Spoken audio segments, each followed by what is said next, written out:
ಇವತ್ತು ನಾನು ನಿಮಗೊಂದು ಕತೆ ಹೇಳ್ತೀನಿ. ಅದು ಒಬ್ಬ ರಾಜ್ಕುಮಾರನ ಕತೆ. ಧೈರ್ಯವಂತ, ದಯಾಳು ಮತ್ತು ಸತ್ಯವಂತ ರಾಜ್ಕುಮಾರ. ನಿಮಗೆ ಗೊತ್ತಾ ಅವನು ಯಾರು ಅಂತ? ಅವಳೇ ನಮ್ಮ ಶ್ರೀರಾಮ. ನಾವು ಅವಳ ಹುಟ್ಟಿದ ದಿನವನ್ನು ರಾಮನವಮಿ ಅಂತ ಆಚರಿಸುತ್ತೇವೆ. ಬನ್ನಿ ಅವಳ ಕತೆ ಕೇಳೋಣ. ಬಹಳ ವರ್ಷಗಳ ಹಿಂದೆ ಅಯೋಧ್ಯ ಎಂಬ ಸುಂದರ ನಗರದಲ್ಲಿ ದಶರಥ ಎಂಬ ರಾಜನಿದ್ದನು. ಆತನಿಗೆ 3 ರಾಣಿಯರಿದ್ದರು: ಕೌಸಲ್ಯ, ಕೈಕೇಯಿ ಮತ್ತು ಸುಮಿತ್ರ. ದಶರಥನು ಶೂರನೂ ಧರ್ಮನಿಷ್ಠನೂ ಆಗಿದ್ದನು. ಆತನ ರಾಜ್ಯದಲ್ಲಿ ಪ್ರಜೆಗಳು ಸಂತೋಷದಿಂದ ಬದುಕುತ್ತಿದ್ದರು. ಆದರೆ ರಾಜನಿಗೆ ಒಂದು ದೊಡ್ಡ ದುಃಖವಿತ್ತು: ಅವರಿಗೆ ಮಕ್ಕಳಿರಲಿಲ್ಲ. ಈ ಕಾರಣದಿಂದಾಗಿ ದಶರಥನು ತನ್ನ ರಾಜಗುರು ವಶಿಷ್ಠರಿಂದ ಸಲಹೆ ಕೇಳಿದನು. ರಾಜಗುರುವು ಪುತ್ರಕಾಮೇಷ್ಟಿ ಎಂಬ ಶ್ರೇಷ್ಠ ಯಾಗವನ್ನು ಮಾಡುವಂತೆ ಸಲಹೆ ನೀಡಿದರು. ಯಜುರ್ವೇದದಲ್ಲಿ ಪರಿಣಿತರಾದ ಋಷ್ಯಶೃಂಗ ಅವರ ಮೇಲ್ವಿಚಾರಣೆಯಲ್ಲಿ ಯಾಗ ನಡೆಯಿತು. ಈ ಯಾಗದಿಂದ ತೃಪ್ತರಾದ ದೇವತೆಗಳು ಅಗ್ನಿದೇವನ ಮೂಲಕ ಪಾಯಸವನ್ನು ನೀಡಿದರು. ಆ ಪಾಯಸವನ್ನು ದಶರಥನು ಕೌಸಲ್ಯ, ಕೈಕೇಯಿ ಮತ್ತು ಸುಮಿತ್ರೆಗೆ ಹಂಚಿದನು. ಇದರಿಂದ 4 ಗಂಡು ಮಕ್ಕಳು ಜನಿಸಿದರು: ರಾಮ, ಭರತ, ಲಕ್ಷ್ಮಣ ಮತ್ತು ಶತ್ರುಘ್ನ. ರಾಮನು ಕೌಸಲ್ಯೆಯ ಮಗ, ಭರತನು ಕೈಕೇಯಿಯ ಮಗ ಮತ್ತು ಲಕ್ಷ್ಮಣ ಶತ್ರುಘ್ನರು ಸುಮಿತ್ರೆಯ ಮಕ್ಕಳು. ಇದರಲ್ಲಿ ರಾಮ ಹಿರಿಯವ. ರಾಮನು ಚೈತ್ರ ಮಾಸದ ಶುಕ್ಲ ಪಕ್ಷದ ನವಮಿ ಎಂದು ಜನಿಸಿದರು. ಈ ದಿನವನ್ನು ರಾಮನವಮಿ ಎಂದು ಆಚರಿಸಲಾಗುತ್ತದೆ. ಈ ದಿನ ರಾಮನ ನೈತಿಕತೆ, ಧರ್ಮದ ಬದ್ಧತೆ ಮತ್ತು ಮನುಷ್ಯತ್ವದ ಆದರ್ಶವನ್ನು ಸ್ಮರಿಸಲಾಗುತ್ತದೆ. ರಾಮನು ಅಸ್ತಿತ್ವಕ್ಕೆ ಮರ್ಯಾದೆ ಕೊಟ್ಟವರು. ಆದ್ದರಿಂದ ಅವರನ್ನು ಮರ್ಯಾದಾ ಪುರುಷೋತ್ತಮ ಎಂಬ ಹೆಸರಿನಿಂದ ಪೂಜಿಸಲಾಗುತ್ತದೆ. ಆತನು ವಿಶ್ವದ ಪಾಲಕ, ಶ್ರೀ ಮಹಾವಿಷ್ಣುವಿನ 7ನೇ ಅವತಾರ. ಈ ಅವತಾರದ ಉದ್ದೇಶ ರಾಕ್ಷಸನಾದ ರಾವಣನ ಅಹಂಕಾರವನ್ನು ನಾಶ ಮಾಡುವುದು. ರಾವಣನು ದೇವತೆಗಳಿಗೂ ಅಪಾಯವಾಗಿದ್ದ.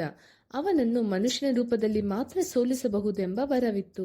ಆದ್ದರಿಂದಲೇ ರಾಮನು ಮನುಷ್ಯ ರೂಪದಲ್ಲಿ ಅವತಾರ ಗ್ರಹಿಸಿದರು. ಹಾಗೂ ರಾಮನ ಅವತಾರದ ಉದ್ದೇಶ ಭೂಮಿಯ ಮೇಲೆ ಧರ್ಮವನ್ನು ಸ್ಥಾಪಿಸುವುದು. ವರ್ಷಗಳ ನಂತರ ರಾಮನು ತಮ್ಮ ಲಕ್ಷ್ಮಣನ ಜೊತೆ ವಿಶ್ವಾಮಿತ್ರ ಋಷಿಯೊಂದಿಗೆ ಅರಣ್ಯಕ್ಕೆ ತೆರಳಿದರು. ಅಲ್ಲಿ ಋಷಿಗಳ ಯಜ್ಞಗಳಿಗೆ ಅಡಚಣೆಯುಂಟು ಮಾಡುತ್ತಿದ್ದ ತಾತಕ ಎಂಬ ಭಯಾನಕ ರಾಕ್ಷಸಿಯನ್ನು ಸೋಲಿಸಿ ರಾಮನು ತನ್ನ ಧೈರ್ಯ ಹಾಗೂ ಯೋಧ ಶಕ್ತಿಗೆ ಆದಿಶುರು ಮಾಡಿದ್ದನು. ಈ ಸಂದರ್ಭದಲ್ಲಿ ವಿಶ್ವಾಮಿತ್ರನು ರಾಮನಿಗೆ ನಾನಾ ದೇವಾಸ್ತ್ರಗಳ ಜ್ಞಾನವನ್ನು ನೀಡಿದರು. ಈ ಘಟನೆ ರಾಮನ ವೀರಗಾಥೆಗೆ ಪೂರಕವಾದ ಮೊದಲ ಹೆಜ್ಜೆಯಾಯಿತು. ಒಮ್ಮೆ ಜನಕಪುರಕ್ಕೆ ಹೋದಾಗ ಅಲ್ಲಿ ಸೀತೆಯ ಸ್ವಯಂವರ ನಡೆಯುತ್ತಿತ್ತು. ಸೀತೆಯು ಮಿಥಿಲಾದ ರಾಜಕುಮಾರಿ.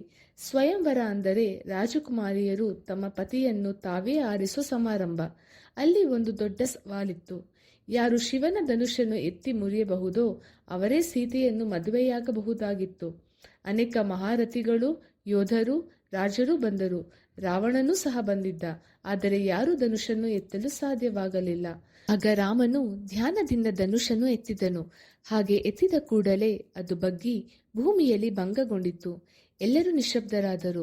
ಸೀತೆ ಆತನ ಧೈರ್ಯ, ಶಿಷ್ಟತೆ ಹಾಗೂ ನೈತಿಕತೆಗೆ ಮಾರು ಹೋಗಿ ರಾಮನನ್ನು ಪತಿಯಾಗಿ ಆಯ್ದುಕೊಂಡಳು.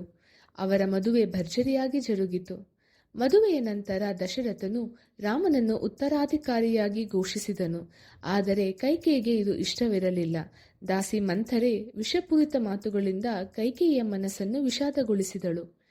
ರಾಮರಾಜನಾದರೆ ಭರತನು ಕಡೆಗಣಿಸಲ್ಪಡುತ್ತಾನೆ, ನಿನ್ನ ಸ್ಥಾನ ಕುಂದಿಬಿಡುತ್ತದೆ ಎಂಬ ಭೀತಿಯನ್ನು ಕೈಕೇಯಿಯ ಮನಸ್ಸಿನಲ್ಲಿ ಹೇರಿದಳು. ಕೆಲ ಕಥಾ ವೈವಿಧ್ಯಗಳ ಪ್ರಕಾರ ಮಂತ್ರಿ ಕೈಕೇಯಿಗೆ ಮರುಳುಗೊಳಿಸಲು ವಿಷರೂಪ ಔಷಧವನ್ನೇ ಬಳಸಿದಳು. ಆದ್ದರಿಂದ ಕೈಕೇಯಿಯ ಬುದ್ಧಿಗೆ ಮೋಹವಾಯಿತು ಎನ್ನಲಾಗುತ್ತದೆ. ಈ ವೇಳೆ ಕೈಕೇಯಿ ದಶರಥನಿಗೆ ಹಿಂದೆ ಕೊಟ್ಟ 2 ವರಗಳನ್ನು ನೆನಪಿಸುತ್ತಾಳೆ. ಹಲವು ವರ್ಷಗಳ ಹಿಂದೆ ದಶರಥನು ಯುದ್ಧ ಭೂಮಿಯಲ್ಲಿ ಗಂಭೀರ ಗಾಯಗೊಂಡಿದ್ದನು. ಕೈಕೇಯಿಯು ಧೈರ್ಯದಿಂದ ಆತನನ್ನು ರಕ್ಷಿಸಿದಳು.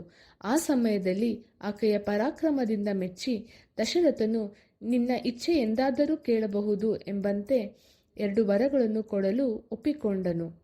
ಅದೇ ವರಗಳನ್ನು ನೆನಪಿಸಿ ಕೈಕೇಯಿಯ ಬೇಡಿಕೆ ಹಾಕಿದಳು. ಭರತನು ರಾಜನಾಗಬೇಕು ಮತ್ತು ರಾಮನು 14 ವರ್ಷಗಳ ಕಾಲ ಅರಣ್ಯವಾಸಕ್ಕೆ ಹೋಗಬೇಕು. ಧರ್ಮನಿಷ್ಠ ದಶರಥನು ದುರದೃಷ್ಟವಶಾತ್ ಈ ಬೇಡಿಕೆಯನ್ನು ಒಪ್ಪಿಕೊಳ್ಳುತ್ತಾನೆ. ರಾಮನು ಪಿತೃವಾಕ್ಯ ಪಾಲನೆಯ ಧರ್ಮವಾಗಿ ಆಜ್ಞೆಯನ್ನು ಸ್ವೀಕರಿಸುತ್ತಾನೆ. ಸೀತಾ ಮತ್ತು ಲಕ್ಷ್ಮಣ ಸಹ ರಾಮನೊಂದಿಗೆ ಅರಣ್ಯಕ್ಕೆ ತೆರಳುತ್ತಾರೆ. ಅರಣ್ಯದಲ್ಲಿ ಅವರು ಋಷಿಗಳ ಸೇವೆ ಮಾಡುತ್ತಾ ಧರ್ಮದ ಮಾರ್ಗದಲ್ಲಿ ನಡೆಯುತ್ತಿದ್ದರು. ಅಲ್ಲಿ ಶೂರ್ಪಣಖೆ ಎಂಬ ರಾವಣನ ಸಹೋದರಿ ರಾಮನನ್ನು ಅರಣ್ಯದಲ್ಲಿ ಕಂಡು ಅವನಲ್ಲಿ ಪ್ರೀತಿಯ ಪ್ರಸ್ತಾಪ ಬಿಟ್ಟಳು.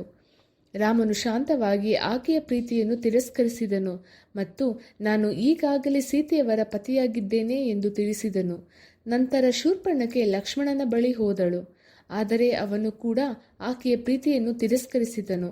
ಇದರಿಂದ ಕೋಪಗೊಂಡ ಶೂರ್ಪಣಖೆ ಸೀತೆಯ ಮೇಲೆ ಆಕ್ರಮಣ ಮಾಡಲು ಯತ್ನಿಸಿದಳು. ಆಗ ಲಕ್ಷ್ಮಣನು ಆಕೆಯನ್ನು ತಡೆದು ನಿಲ್ಲಿಸಿ ಆಕೆಯ ಮೂಗು ಮತ್ತು ಕಿವಿಗಳನ್ನು ಕತ್ತರಿಸಿದನು. ಅಪಮಾನಗೊಂಡ ಶೂರ್ಪಣಖೆ ರಾವಣನ ಬಳಿ ತೆರಳಿ ಸೀತೆಯ ಸೌಂದರ್ಯವನ್ನು ವರ್ಣಿಸಿ ತನ್ನ ಅವಮಾನವನ್ನು ವಿವರಿಸುತ್ತಾಳೆ. ಈ ಕೋಪ ಹಾಗೂ ಕಾಮದಿಂದ ಉರಿದ ರಾವಣನು ರಾಮ ಲಕ್ಷ್ಮಣರು ಇಲ್ಲದ ಸಂದರ್ಭದಲ್ಲಿ ಋಷಿ ವೇಷದಲ್ಲಿ ಬಂದು ಸೀತೆಯನ್ನು ಅಪಹರಿಸುತ್ತಾನೆ. ರಾಮನು ಹನುಮಂತನ ಸಹಾಯದಿಂದ ಸೀತೆ ಇರುವ ಸ್ಥಳವನ್ನು ಪತ್ತೆ ಹಚ್ಚುತ್ತಾನೆ. ವಾನರ ಸೇನೆಯ ಸಹಾಯದಿಂದ ರಾಮನು ಸಮುದ್ರದ ಮೇಲೆ ರಾಮಸೇತುವನ್ನು ನಿರ್ಮಿಸಿ ಲಂಕೆಗೆ ದಾಳಿ ಮಾಡುತ್ತಾನೆ. ಭೀಕರ ಯುದ್ಧದಲ್ಲಿ ಕೊನೆಗೆ ರಾಮನು ಧರ್ಮಬಲದಿಂದ ರಾವಣನನ್ನು ಸಂಹರಿಸುತ್ತಾನೆ ಮತ್ತು ಸೀತೆಯನ್ನು ರಕ್ಷಿಸುತ್ತಾನೆ. 14 ವರ್ಷಗಳ ಬಳಿಕ ರಾಮ, ಸೀತಾ, ಲಕ್ಷ್ಮಣ ಅಯೋಧ್ಯೆಗೆ ಹಿಂತಿರುಗುತ್ತಾರೆ. ಪ್ರಜೆಗಳು ದೀಪ ಹಚ್ಚಿ ಆತ್ಮಹರ್ಷದಿಂದ ಸ್ವಾಗತಿಸುತ್ತಾರೆ. ಇದುವೇ ದೀಪಾವಳಿಯ ಆರಂಭ. ಇದು ಸತ್ಯದ ಜಯದ ದಿನ. ರಾಮನು ರಾಜ್ಯಾಭಿಷೇಕಗೊಂಡು ಶಾಂತಿ, ನ್ಯಾಯ, ಪ್ರೀತಿ ಮತ್ತು ಧರ್ಮದ ಕಾಲವನ್ನು ಆರಂಭಿಸುತ್ತಾನೆ. ಈ ಕಾಲವನ್ನೇ ರಾಮರಾಜ್ಯ ಎಂದು ಹೆಸರಿಸಲಾಗಿದೆ. ನಿಮ್ಮೆಲ್ಲರಿಗೂ ಈ ಕತೆ ಇಷ್ಟ ಆಯ್ತಾ? ಇದು ನಮ್ಮ ಶ್ರೀರಾಮನ ಕತೆ. ಇದು ನಮಗೆ ಜೀವನದ ಪಾಠ, ಧರ್ಮದ ದೀಪ ಮತ್ತು ಮನುಷ್ಯತ್ವದ ಆದರ್ಶ ಹೇಳಿಕೊಡುತ್ತೆ. ಮತ್ತೆ ಸಿಗೋಣ. ಜೈ Shriram. Thank you for watching. Like, share and subscribe for more videos.